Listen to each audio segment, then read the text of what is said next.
Bismillah ar-Rahman ar-Rahim, salam alaikum wa rahmatullahi ta'ala wa barakatuhu. Que la paix soit avec vous, où que vous soyez, qui que vous soyez. Soyez bénis, soyez heureux, soyez contents d'avoir eu une chance de vivre aujourd'hui et demandez de vivre demain. Ce sont toujours des messages qui sont envoyés au cosmos. Et sachez que quand on lance une balle contre le mur et qu'elle rebondit contre le mur pour revenir chez toi ou chez vous, ça ne sera jamais un melon. C'est toujours la même balle. Donc si vous êtes pessimiste, vous ne recevrez, ça va rebondir dans le cosmos et revenir vers vous. Qu'est-ce que ça va donner? Du pessimisme. Eh oui. Mais si vous êtes joyeux et que vous dites, bon, moi j'ai envie encore de faire quelque chose là et là et là, elle peut revenir avec une bonne nouvelle. Est-ce que la mort, est, comme ils disent, c'est un maktoub? Et qu'est-ce que c'est le mot maktoub? Est-ce que la mort, on peut la retarder? Oui. Ouh là là, il y a des gens maintenant qui sont en train de m'insulter. Ah ça, salaud, il nous a calme-toi, loulou, loulou. Les choses se prennent toujours en entendant l'autre. Il faut aller jusqu'à la fin pour entendre son argumentation et lui poser des questions. Peut-être que c'est toi qui n'as pas compris. C'est pas lui. الموت كان على المؤمنين كتابا مؤجل. الموت, la mort, kitab muajjal. Kitab, ça ne veut pas dire livre. Nous l'avons expliqué 100 millions de fois. Al-Kitab, ce sont les éléments que tu as en main qui, une fois rassemblés, donnent une conclusion générale ou donnent un résultat. Moche ou bien c'est un résultat. Tu as des œufs, tu as du sucre, tu as de la farine. Et on te dit, fais-nous un gâteau. Alors, déjà, il faut avoir l'envie. Ah, parce que l'envie, c'est un ingrédient. Ben oui, c'est pas que du sucre, c'est pas que de la farine, c'est pas que des œufs. L'envie, l'ambiance, le climat, l'endroit, la bonne joie, ce sont les ingrédients, il n'y a pas que la farine. Le gâteau n'est pas fabriqué que avec des farines. C'est pour ça que les gâteaux industriels, ils ne sont pas bons. Parce qu'il n'y a que des ingrédients dedans. Il n'y a pas d'amour, il n'y a pas cette joie, il n'y a pas l'intention, il n'y a pas...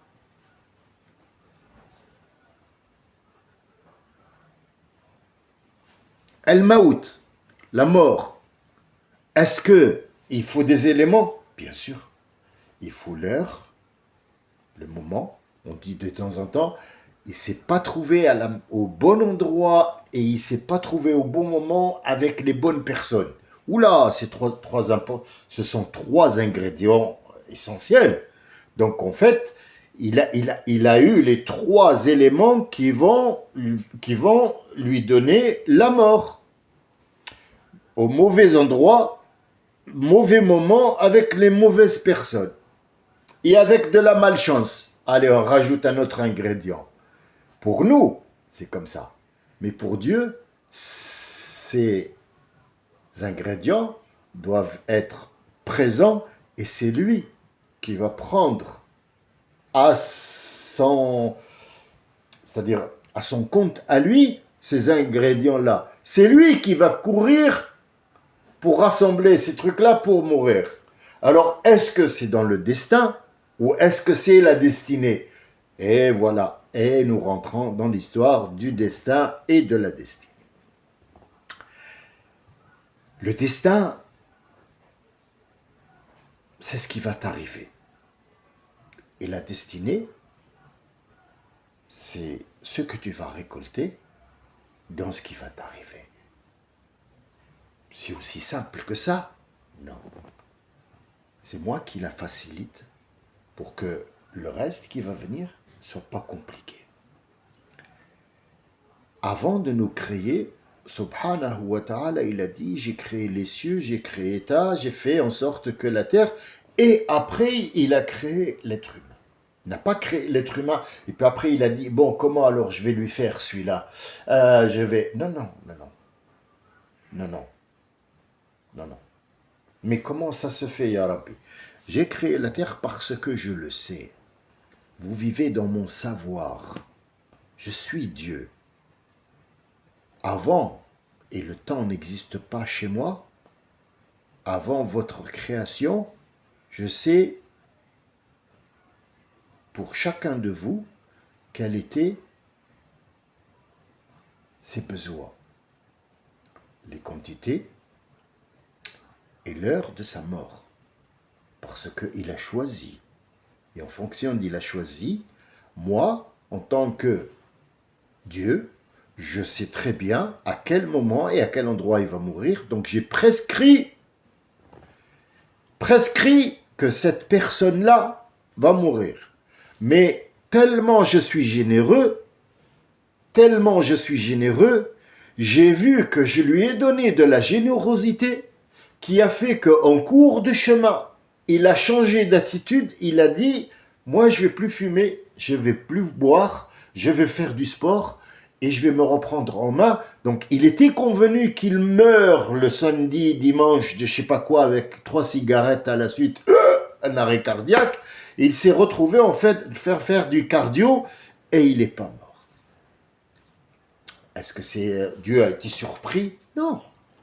Il sait très bien quand il va mourir, même s'il se prend. Ça, c'est quoi? Ça, c'est le destin. La destinée, c'est ce qu'il va vivre. C'est ce qu'il va prendre de son destin. Est-ce qu'on peut le traduire en plus simple, en arabe par exemple? Oui. Al-qada ou al-qadar. On va le comprendre plus avec les mots traduits que la phrase que j'ai donnée en français, parce que les gens ont du mal à l'accepter. Il va te dire, oui, mais tu me dis que al-maut mu'ajjal et tu meurs quand tu veux. J'ai pas dit tu meurs quand tu veux. J'ai dit que ta mort est connue par Dieu, subhanahu wa ta'ala. Il sait très bien quand est-ce que tu vas, par exemple, te repentir. Et donc là, il te donne une nouvelle chance tellement il est généreux. Mais il le savait d'avance. Donc, mu'ajjal pour toi dans ta vie, mais pour Dieu, c'est déjà noté. Quand tu vas mourir, qui va exister, quand et comment, puisqu'il t'a donné le choix. Tout là commence. Il va créer Adam dans son savoir. Avant de le créer, il l'a créé dans son savoir. Je vous donne un exemple simple, terrestre, qui n'a aucun rapport avec Dieu, je ne me permettrai pas de donner cet exemple-là sur Dieu. Mais disons qu'il y a un scénariste, il a une idée en tête, il dit, tiens, je vais faire Mary Poppins, c'est une machin, et une nounou, ouais, 4 enfants qui sont chinapons, machin truc, et puis il va faire ci, c'est ça, ouais, je vais faire ça. Donc il a l'idée. Mary Poppins existe avant même qu'il va écrire son nom sur le papier. Elle existe dans son inconscient, dans son cerveau. Il l'a créée. Elle existe. Puis après, il va dire, ah, Dark Vador, bon, je saute de Mary Poppins à Dark Vador parce qu'il y a des gens qui ne connaissent pas Mary Poppins. Donc, Dark Vador, il va lui dire, je ne suis pas ton père, Luke. Et au milieu du film, il va y avoir un acteur qui va mourir. Donc, le scénariste va dire, ah, il est mort, donc on va le remplacer. On va refaire le scénario, tel et tel et tel et tel. Cet exemple-là, prenez-le à l'échelle de la seigneurie. Vous saurez qu'on a existé dans le savoir de Dieu, tous, sortant d'un seul nafs, d'un seul esprit qui s'appelle Adam, Et le mot Adam veut dire la couleur marron, parce qu'il a été fabriqué de beaucoup de couleurs de terre qui nous ont donné la couleur marron. Faites l'expérience, prenez chez vous un paquet de gouache, mettez tous les tubes ensemble, mélangez, et dites-moi s'il vous plaît en commentaire quelle couleur vous avez trouvé. Vous allez trouver un marron, ça dépend, foncé, moins foncé, une couleur de terre foncée, une couleur âpre, comme ça. C'est la couleur de cet homme qui va s'appeler Adam par rapport à sa couleur. Il va migrer après, oui, dans ses gènes, il y aura des gens qui vont migrer vers un endroit qui est froid, il y a des gens qui vont rester dans le soleil, il y a des gens qui vont partir dans un endroit plus modéré, donc ça dépend de ce qu'ils vont manger, l'atmosphère, le soleil, le temps, le machin, le truc, tout ça prend en compte pour qu'on ait des Chinois, on ait des Noirs d'Afrique, on a des Nord-Africains, on a des Français, on a des roux, des moches, des beaux, ainsi de suite. Tout ça a été calculé, oui. Donc Hitler, il était dans le destin, oui. C'est quelqu'un qui a existé dans le savoir de Dieu. Il lui a dit, qu'est-ce que tu veux? Il lui a dit, je vais vous foutre le bordel dans la vie. T'es sûr? Oui. Bien, je vais te faire vivre ça une fois. Et tu me diras. Donc il a vécu ça une fois dans le scénario qui va être. Et il a aimé ça. Il lui a dit, oui, c'est ce que je veux. Donc, c'est clair. Quand viendra le moment où je vais créer le premier homme, tu seras dans le destin. Et quand tu arriveras sur terre, en sortant du ventre de ta maman, tu prendras en main ta destinée. Al-Qada wal-Qadar. Qaddar Allah. Alors, en arabe, Qada'un wa Qadarun. C'est les deux choses qui nous font exister, c'est les deux mots qu'on prend pour exister dans ce monde.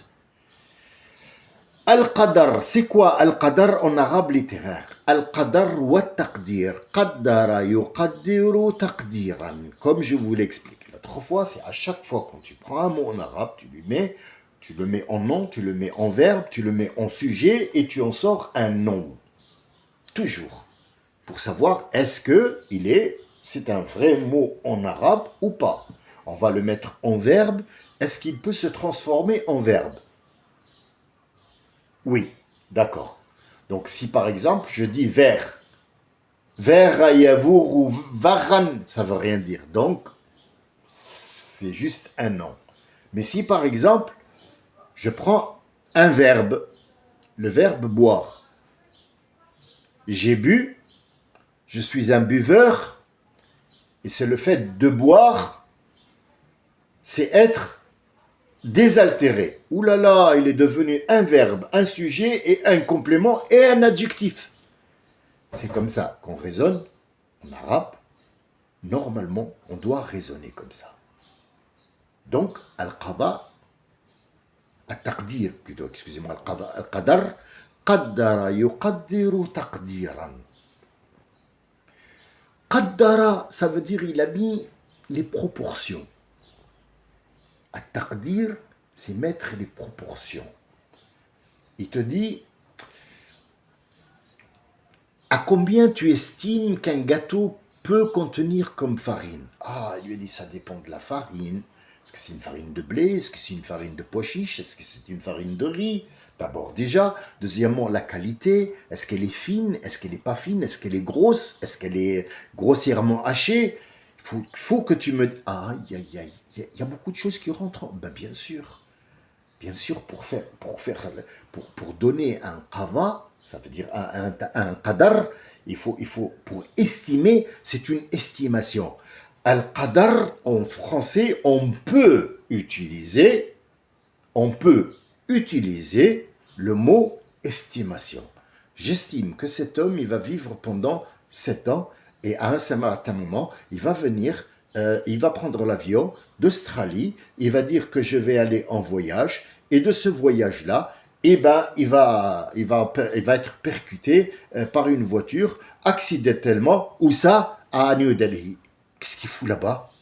Ben, c'est Al-Qada qui a fait en sorte que, et quand il était né, il a pris sa destinée. Sa destinée, c'était mourir à New Delhi. Mais c'est un Australien. Mais bien sûr, il ne vit pas tout seul. C'est en fonction de beaucoup de monde.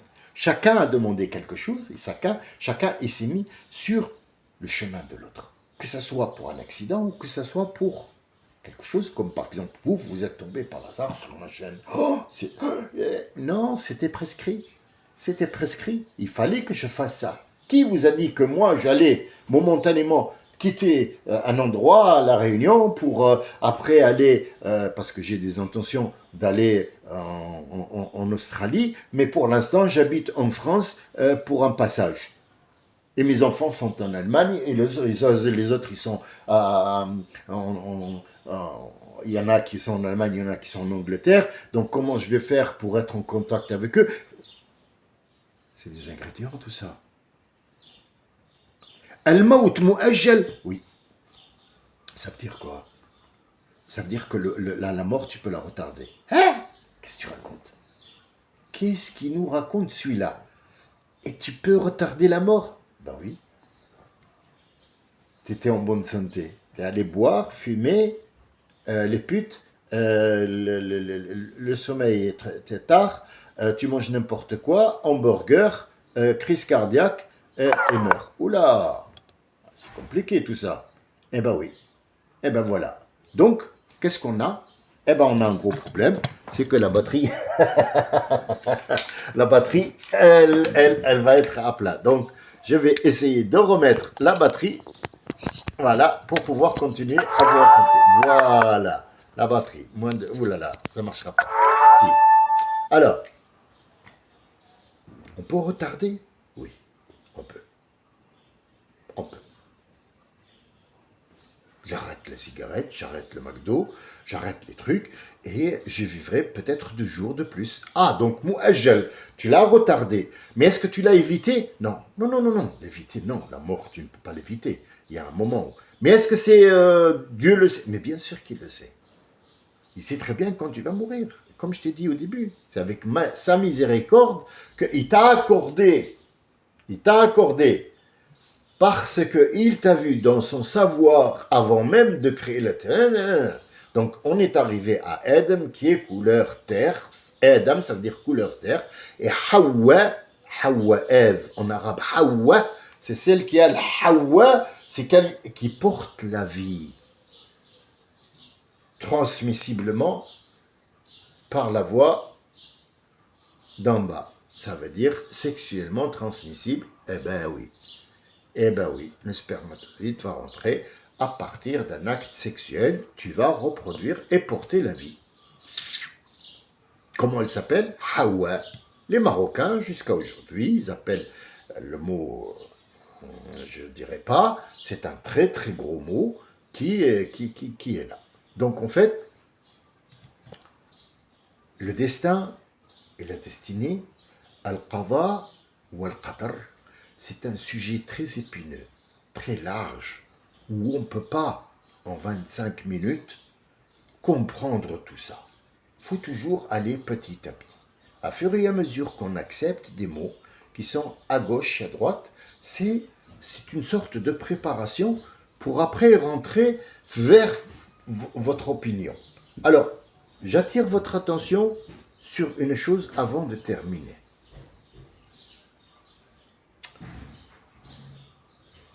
Dieu, quand il parle à ces 5 prophètes, ce qu'on connaît, donc je vais vous le nommer tout de suite.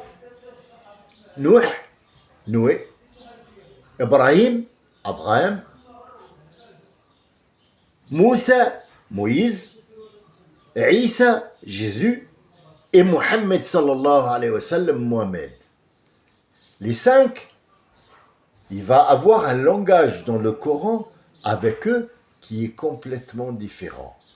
Nous sommes sortis du qada ou al-qadar, du destin et la destinée. On y reviendra un jour parce que je n'ai absolument rien dit dessus. J'ai juste effleuré comme ça à gauche et à droite pour que vous puissiez avoir une large imagination, préparation du support. Et puis après, on va commencer à mettre les traits, les dessins pour que l'image apparaisse ainsi.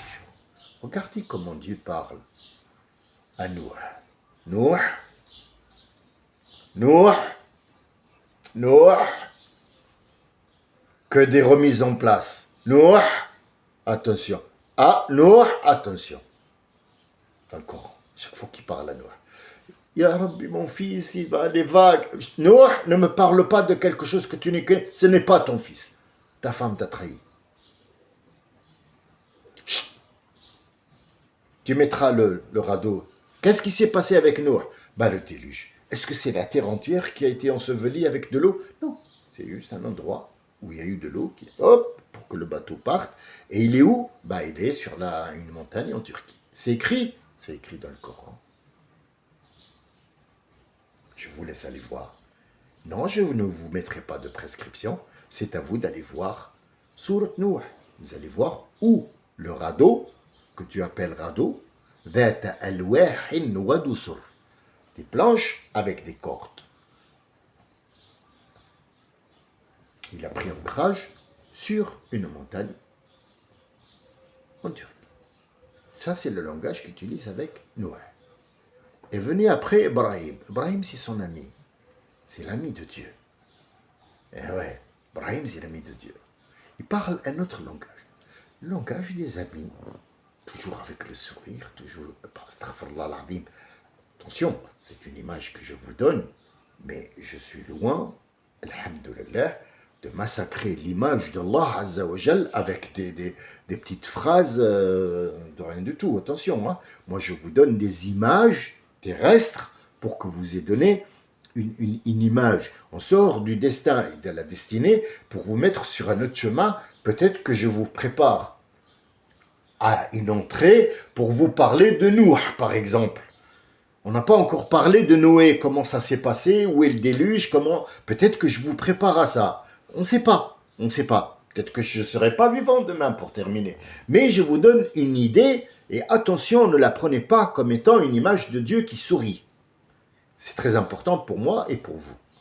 Donc, c'est l'amitié. L'amitié, je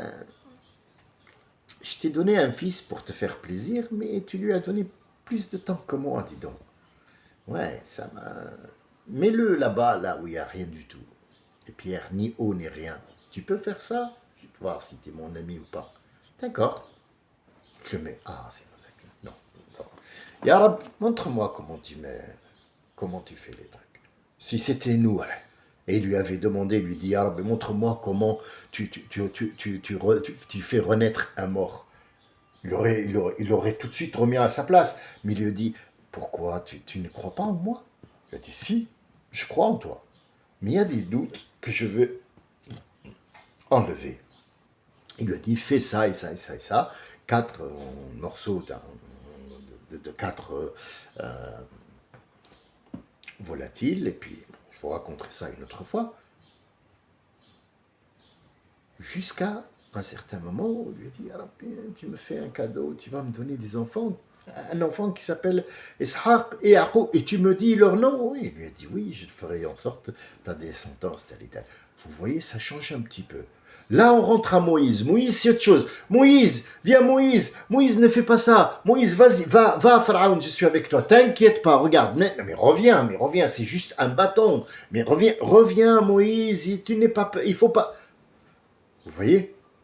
Jusqu'à un certain moment, il lui dit, ah Rabbi, fais en sorte que mon œil te voie. Si Moïse, si Noé, il avait dit ça, il lui avait dit, montre-moi, ya Rabbi, il l'a tout de suite remis en place, clac. Mais Moïse, il lui a dit, mais Moïse, tu peux pas me voir. Hein? Regarde le langage, il change. Puis après, tout de suite, t'as qui? T'as Issa. Issa, il lui dit, Issa, fais guérir celui-là. Fais faire celui-là. Oui, prends soin de ta mère. Fais ça. Tiens,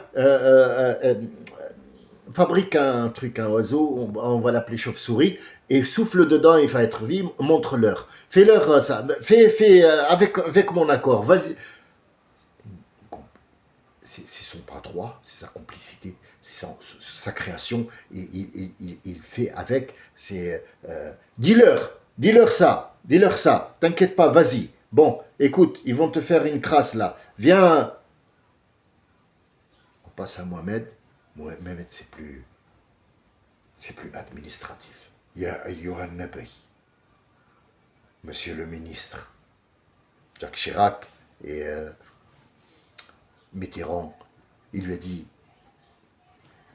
monsieur Mitterrand, permettez-moi de vous dire que aujourd'hui, je suis un candidat et vous êtes un candidat, donc je n'ai pas à vous dire monsieur le président. Il lui a dit, en toute froideur, je comprends bien, oui, monsieur le Premier ministre. Donc en fait, c'est une histoire de moi je suis Dieu, toi tu es le messager. Ya ayyuhan nabi. Il ne l'a jamais appelé par son nom. Jamais. Au grand jamais, il lui a dit Ya Muhammad. Jamais. Il lui parle par l'intermédiaire de phrases structurées. Ya ayyuhan nabi. Au Premier ministre, le président de la République ordonne au Premier ministre, mais là on était en train de... Non, c'est administratif, c'est carré. Même quand il parle de lui, il dit Rasulallah. 3 ou 4 fois il a dit Mohammed et ses compagnons sont entre eux, il y a de la fraternité et de l'amour, mais ils sont très durs contre le kuffar, ceux qui les combattent. Ou bien dans la Bible, il a dit et nous avons prescrit dans la Bible et dans la Torah que viendra à la fin des temps un homme qui s'appellerait Ahmed et qui sera le dernier des prophètes, Ahmed et non pas Mohammed. Mohammed, il a été nommé une fois dans le Coran. Une fois dans le Coran.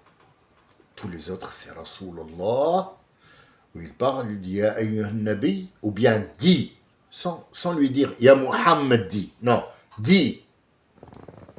Ils vont te positionner, ils vont poser telles questions, dis. Vous voyez?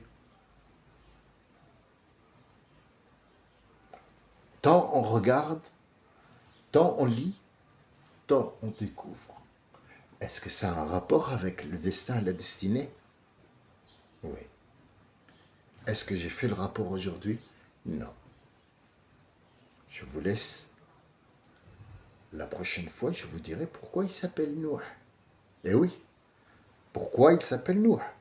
Pourquoi il s'appelle Al-Yassoua? Jésus. Al-Yassoua en arabe. En hébreu. Al-Yassoua. Pourquoi?